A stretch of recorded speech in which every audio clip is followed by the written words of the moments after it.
Over the last several years, the Indian Air Force has faced an evolved set of challenges, both on the China front and on the Pakistan front. There is new technology, new threats. But the Indian Air Force is countering all of that. Joining us now to talk a little bit about where the Indian Air Force is in its area of responsibility, that is the Eastern Theatre. We're joined by a very special guest, the Air Officer Commanding-in-Chief of the Eastern Air Command, Air Marshal S.P. Dharkar. Thanks, sir. Wonderful to be here. No, thank you so much for having me here. You know, it is significant, of course, that we've deployed the Rafale aircraft in Hashimara in the east of our country. There has been significant Chinese infrastructure build-up on their side. What sort of threat does their airbase infrastructure and other infrastructure represent to our interests? Interestingly, actually, Eastern Air Command shares its boundaries with 5 countries. We start with Nepal, we go on to China, go on to Myanmar, go on to Bhutan and Bangladesh. And so actually infrastructure development is taking place all around us. On our own side also, I mean, we are not falling short on that count. And you would have noticed, and so would your listeners, that a lot of infrastructure development is taking place in the Northeast as well. So in that terms, I guess infrastructure development goes on by every country, attempting to match whatever it needs in terms of economic development, in terms of infrastructure development, making available resources for its people. And I guess infrastructure development is well matched on both sides of every border. And sir, how well prepared are we in the Indian Air Force to defend against the evolving threats that we face from China? The entire gamut of warfare continues to evolve. And I guess you don't look at any one threat significantly by itself. You look at an overall development strategy. And in that regard, here itself, from the Indian Air Force side, we are doing similar. If you look at the new inductions that we have, if you look at new tactics and procedures that we develop, if you look at new state-of-the-art mechanisms that we've introduced here. We have the latest aircraft we fly. We have 2 squadrons of the Rafale, one of which is deployed here. We have the S-400 deployed now. And I guess it's a continuous process. That's what we look at too.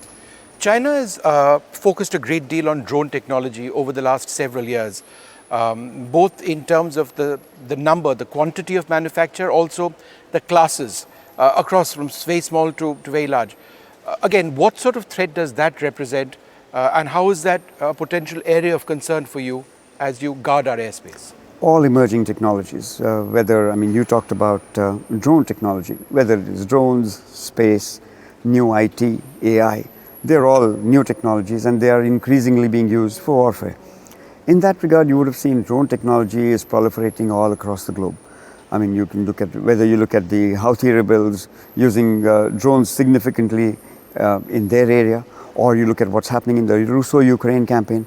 Drone technology is proliferating all the time. And you get newer drones, you've heard of cardboard drones lately. Right. And well, it's a challenge. And it goes in both hands. One, you try and also match up in terms of developing your own. And the second is that you try and evolve mechanisms or technologies to try and counter whatever drones you expect to face. You'll find drones of every size and variety, and they're not restricted to the air domain at all. I mean, you find these days, you find unmanned vehicles on ground, you find them on surface, you find them under sea. It's a challenge, and we try and keep up with it.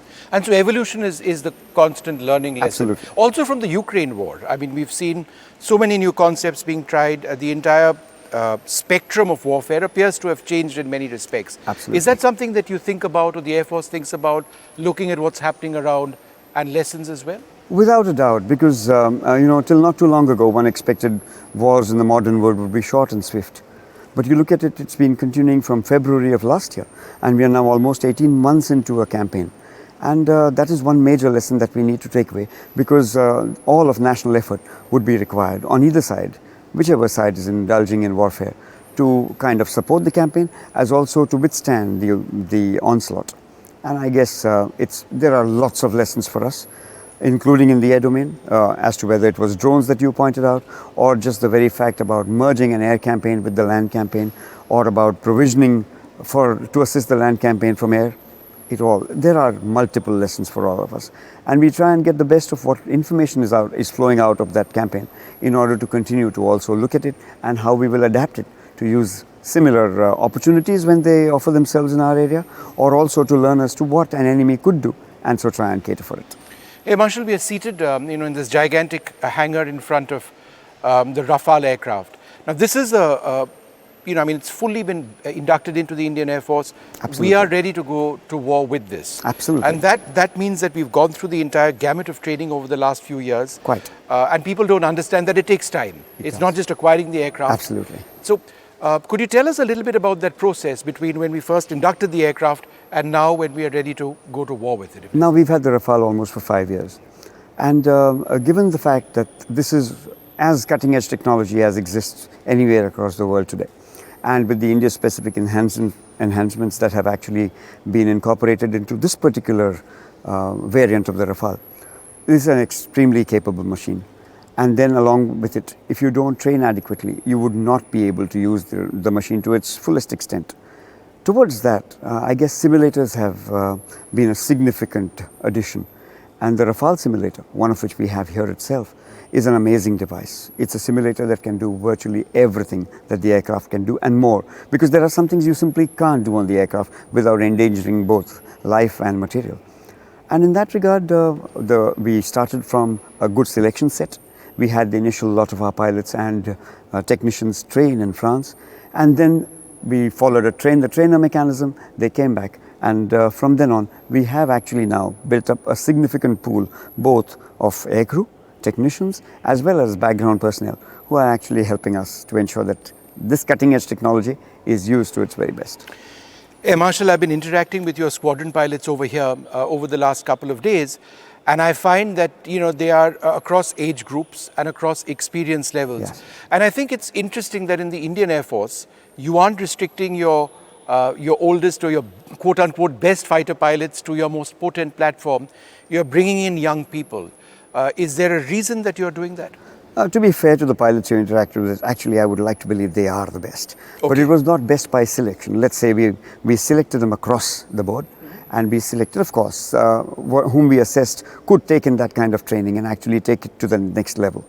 And therefrom, we expect that given the nature of the aircraft, the ability of the aircraft itself, its human-machine interface, and the ability of associated training aids that we have, I guess we'll make that best bunch that we can have. And by ensuring that they are across that entire spectrum, like you mentioned, we ensure that with continuity, we will have that kind of a rolling continuity enabled so as to continue using this aircraft well in the years to come. Yeah. Marshal, training is obviously at one level the lifeline of the Indian Air Without Force. doubt. No training, if you train hard in peace, then you can fight hard in war as well. Without doubt. How is that a very significant part of your responsibilities to ensure that, it's not just the aircraft, it's the men and women who pilot them, not just the Rafale, but every single platform, that they are of a certain level and they maintain that? Quite. This is one thing very specific to the Air Force. Unlike other avenues, you find that the Air Force continues to do, even in peacetime, almost everything that it would do in actual operations or in wartime. And of course, the only little difference being in terms of using whether live weapons or you use simulated weapons or you use smaller caliber weapons in terms of training. But whatever they do almost on a daily basis is towards that training. And so there are distinct timelines, there are distinct milestones to be achieved, there are distinct number of various exposure opportunities to be given to each pilot so as to ensure that he has experienced that particular capability of the aircraft and utilized it and built up his own skills on that as we go along.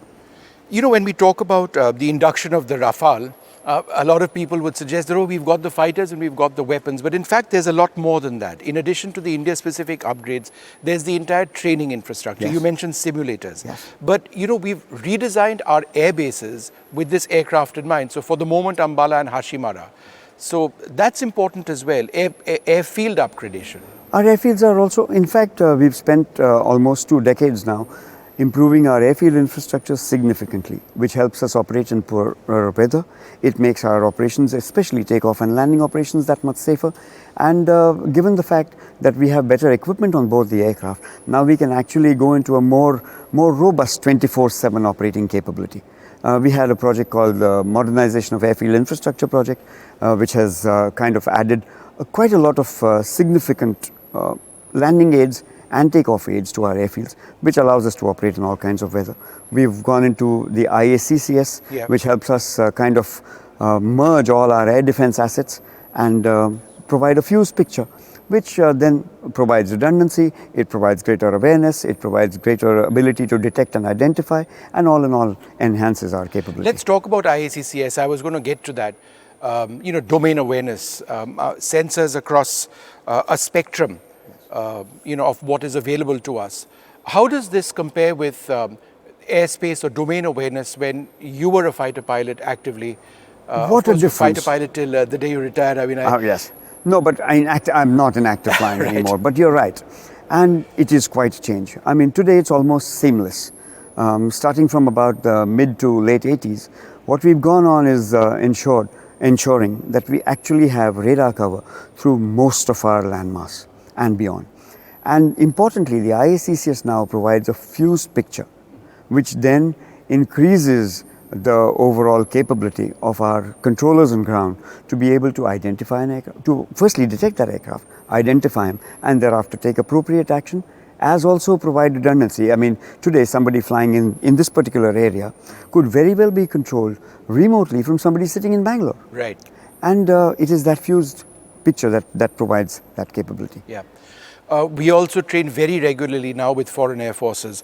What has that experience been? Let's talk about the Rafales and, if you like, with other aircraft as well in the fleet, because it's learning at one level. Without doubt. But more than that, it's also about how good you are. We want to know that. There are three important issues about exercising with other nations.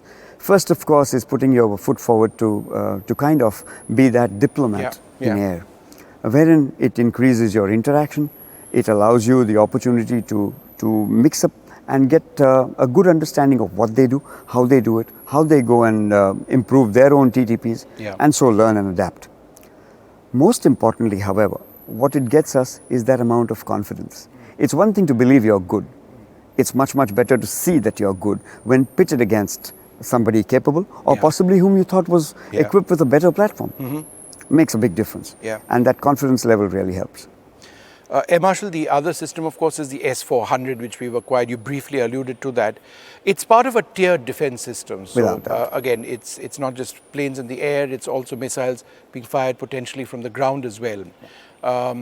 How has that, again, been a process of evolution? It has always been tiered at one level, but obviously the systems we have now are far more advanced than what we've had in the past.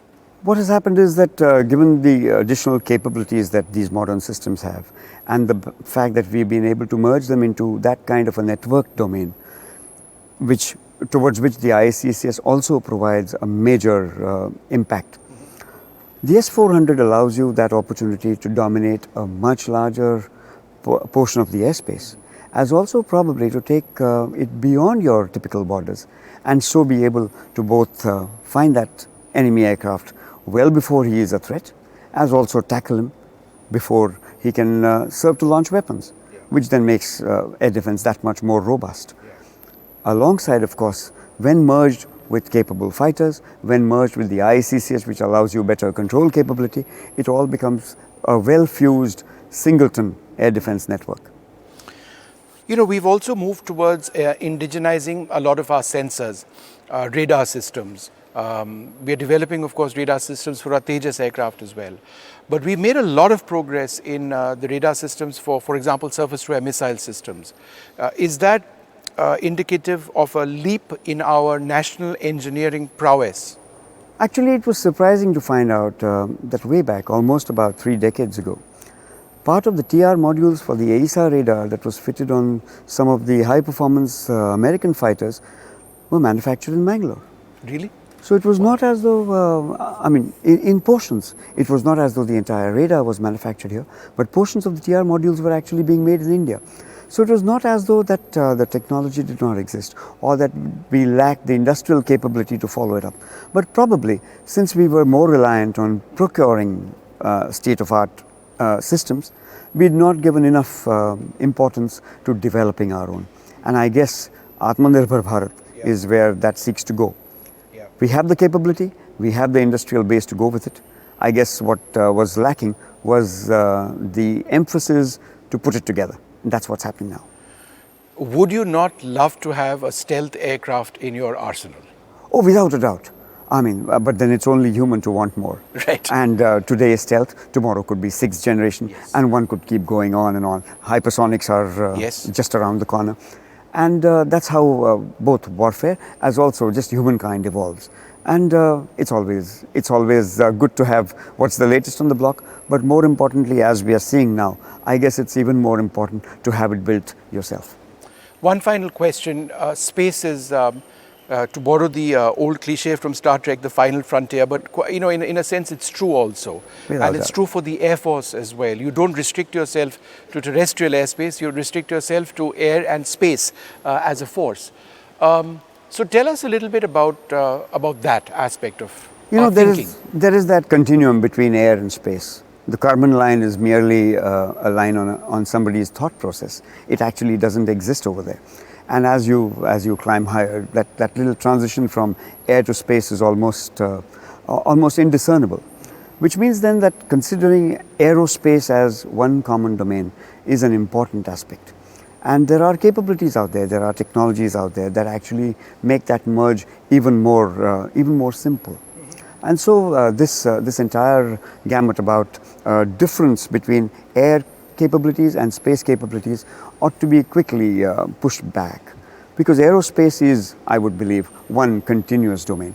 And in that regard, it is an expansion of our own capabilities, and ISRO has some wonderful capabilities that it brings to the table. And it is important now that we start to harness those capabilities as much as some of the other countries around us are doing, so as to ensure that we actually make use of our own abilities towards improving our national defense strategy. Thank you, sir. Thanks Thank you very much. much.